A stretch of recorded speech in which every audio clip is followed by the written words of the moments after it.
Grandes gestas españolas. Con María Fidalgo Casares.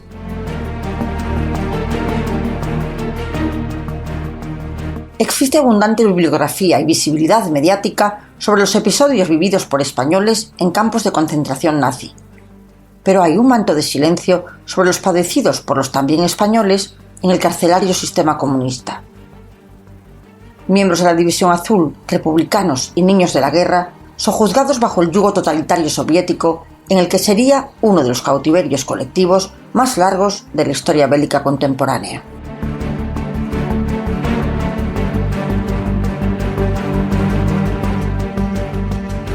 Como hemos comentado en otros artículos, hoy la División Azul se ha convertido en uno de los temas históricos más punteros, con una rigurosa y profusa producción editorial que ha abarcado diferentes ámbitos. Y uno de ellos ha sido el propio cautiverio, que ha llegado a generar un subgénero específico, integrado por las memorias de prisioneros que relataron sus duras vivencias en los campos de trabajo, y que cuenta hasta con una editorial especializada, la Biblioteca del Guripa.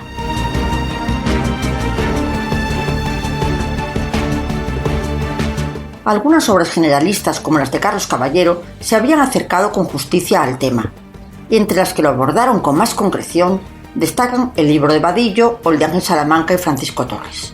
Pero en 2022 aparecía la que hoy constituye la obra de referencia, el riguroso ensayo Cautivos en Rusia, de Francisco Torres, una magna obra de investigación absolutamente imprescindible para estudiar el tema, y que es la fuente de estas líneas.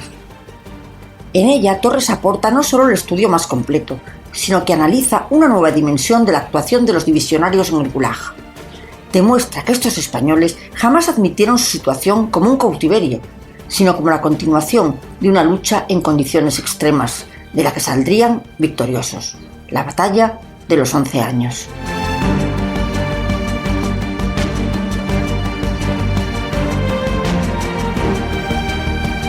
Pese a constituir solo una mínima parte de los ejércitos desplegados en el frente ruso, la División Azul tuvo una actuación sobresaliente.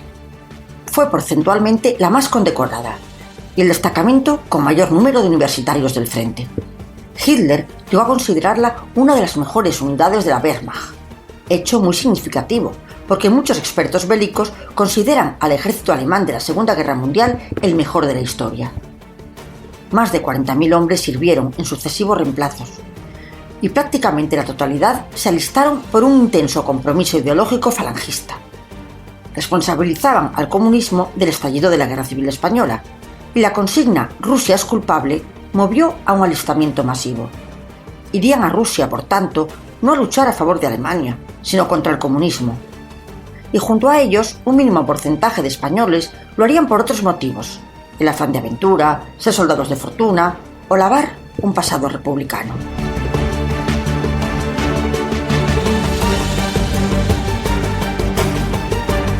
El concepto de superioridad aria y la estricta disciplina de las tropas germanas fueron serios obstáculos para su interacción con los divisionarios españoles. Les desconcertaba su carácter individualista y su tendencia a improvisar. Y a ello habría que sumar sus relaciones con las muchachas judías o la empatía de los españoles con la población civil. Pero una vez en el frente, la División Azul deslumbró a los alemanes por su valor en el combate y al ver cómo se crecían en las situaciones más difíciles y resistían como leones en el invierno más frío de cuantos habían vivido en el siglo.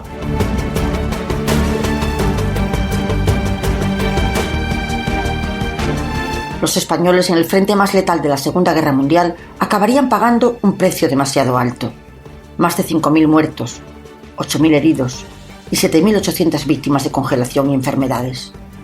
Pero la suerte más dramática la correrían aquellos que cayeron prisioneros en el Gulag. Gulag es el acrónimo ruso de Dirección General de Campos de Trabajo, nombre con el que pasaron a la historia los campos para presos políticos, enemigos de la patria, en la Unión Soviética. Un sistema comunista puesto en pie por Lenin y asentado por Stalin. Eran recintos normalmente aislados de las urbes, de extrema dureza, vigilados 24 horas, comida exigua, higiene precaria, mal equipados, con temperaturas gélidas y sometidos a trabajos forzados y torturas físicas y psicológicas.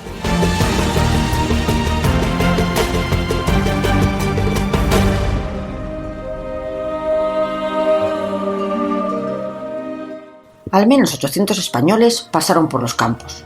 Como hemos dicho, prisioneros de la División Azul, Escuadrilla Azul, Legión Azul, españoles detenidos en Berlín, marineros de buques republicanos incautados por la Unión Soviética al acabar la Guerra Civil, alumnos de la Escuela de Pilotos, niños de la guerra que no dejaron salir de Rusia y comunistas españoles que al acabar la guerra se exiliaron a la URSS y que pronto se dieron cuenta de que el paraíso igualitario era una falacia y acabarían recluidos en los campos de trabajo y reeducación comunista.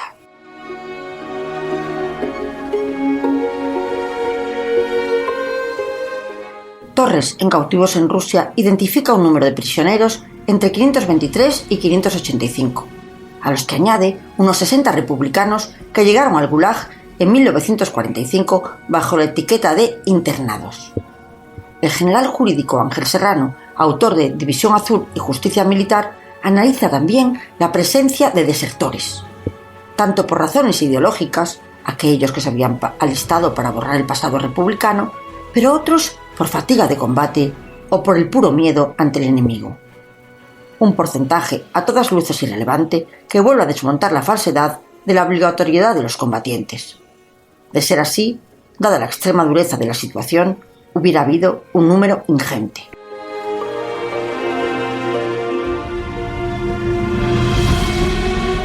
Torres también apunta que del total de prisioneros, más de 30 fueron asesinados tras ser capturados por el enemigo, y algunos con elevada crueldad, y que durante el cautiverio los fallecidos y asesinados llegarían a 185. Dado lo aislado de los campos y la meteorología atroz, la posibilidad de escaparse apenas se contemplaba.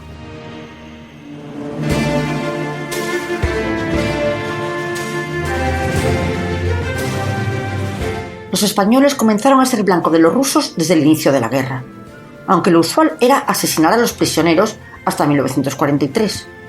Pero cuando de forma aislada empezaron a ser capturados, pensaron que les podrían ser útiles para conseguir información y poder usarlos como moneda de cambio.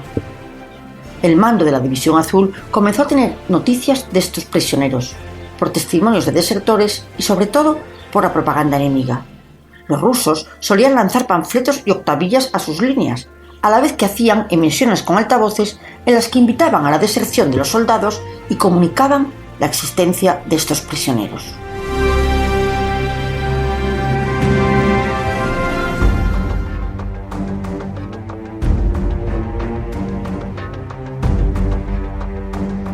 Tras la batalla de Krasnivor, un número importante de españoles fueron capturados, y el general Emilio Esteban Infantes hacía las primeras gestiones para conseguir información de su estado. Y así, en marzo del 43, se contactó con la embajada japonesa en Madrid, apelando a la empatía de un país con un importante contingente de cautivos. El general Gómez Jordana, héroe de Alhucemas, entonces ministro de Exteriores, también intentó obtener información de Suiza. Pero todo fue infructuoso. Y a partir de ahí, y durante los años posteriores al final de la Segunda Guerra Mundial, la URSS se negaría a facilitar cualquier información sobre los posibles prisioneros españoles. En Yalta y Potsdam, Truman y Churchill ya habían constatado que Stalin esperaba como desenlace de la Guerra Mundial la caída de Franco. Pero fue algo que nunca logró.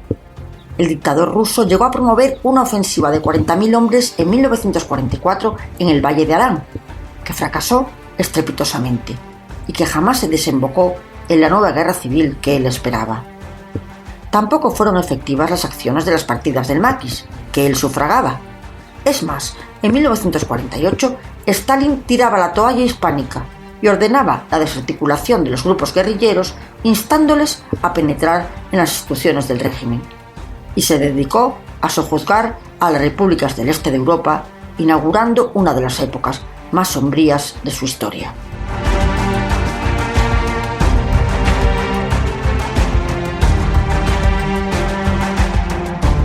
La URSS no había firmado la Convención de Ginebra, pero sí un acuerdo de comisarios del Consejo del Pueblo, que establecía garantías y derechos a los prisioneros de guerra, entre ellos la comunicación de su situación a sus familiares o poder recibir correo. Hasta en el Gulag, los presos podían escribir a su casa, pero los españoles no. Ellos nunca pudieron. Solo lo conseguirían 10 años más tarde, tras una huelga general. La inquina stalinista por la humillación personal sufrida por su derrota en España se cebó en los españoles. Fue un empeño personal de Stalin el aplicarles un régimen mucho más duro que el de alemanes o italianos.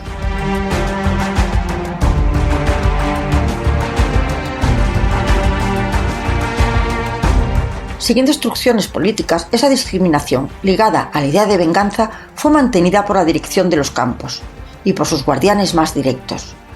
Y quizás lo más incomprensible fue que estuvo también azuzada por el Partido Comunista de España en la Unión Soviética, cuya secretaria general era Dolores Ibárruri la Pasionaria. Curiosamente, la presencia de los pilotos y marinos republicanos en los campos bajo la etiqueta de internados había sido denunciada en Europa, pero el propio Partido Comunista Español, perfectamente informado de estos españoles presos, no solo negó su existencia en rotundo, sino que sin sonrojo acusó al propio Franco de habérselo inventado.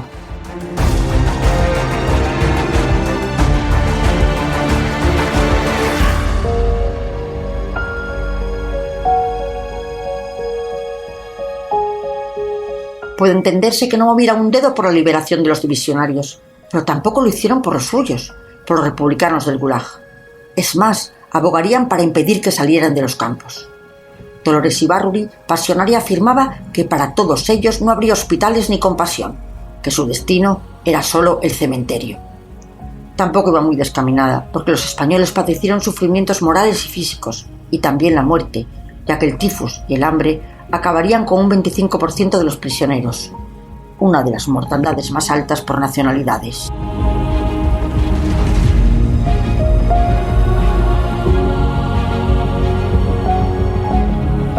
En España se llegó a afirmar que Franco olvidó a aquellos soldados y que no hizo lo suficiente desde los ámbitos oficiales para localizarlos y repatriarlos, y que volvieron gracias a la Cruz Roja y la presión particular de las familias. Craso error. La repatriación solo dependía del gobierno soviético y el régimen de Franco estaba maniatado. Las relaciones diplomáticas entre ambos países no es que fueran difíciles, es que no existían. Y el contexto de las relaciones internacionales era complejo. A excepción del Vaticano, Suiza o Argentina, que no pudieron hacer nada, las naciones habían aislado a España.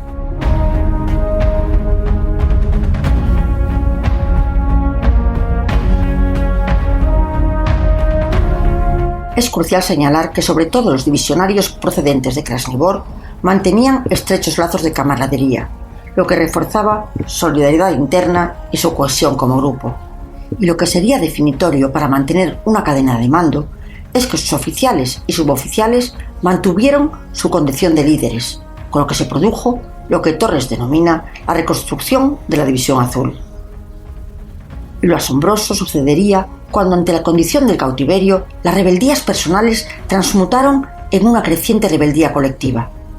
Una rebelión espontánea que en ningún caso se debió a orden alguna. Torres lo denomina la resistencia militante, que se mantuvo activa durante todo el cautiverio y sería el peso del combate.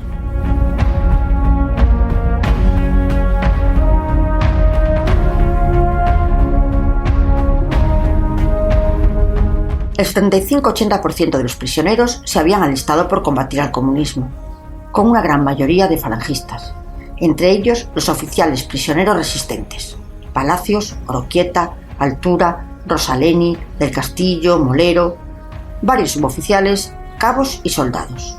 Y a ellos se les atribuye lo más heroico que acontecería. Aunque tras la derrota del ejército alemán hubiera sido disuelto, los soldados españoles nunca asumieron haber sido vencidos y jamás aguardaron pasivamente su repatriación. El cautiverio español se convirtió en un nuevo campo de batalla. Desde el inicio, el principal objetivo fue seguir combatiendo, aunque esta vez la lid continuara en un frente muy distinto, sin armas físicas. Aunque estuvieran aparentemente esclavizados bajo el yugo enemigo, su lucha contra el comunismo no había concluido. Seguirían siendo soldados de la División Azul.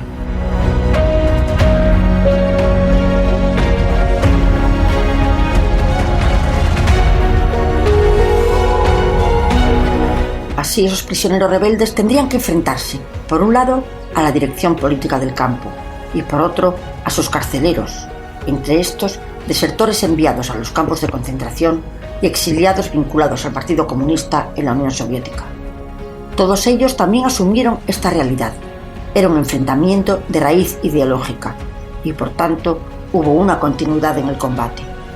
De ahí el maltrato de los españoles respecto a prisioneros del resto de las nacionalidades.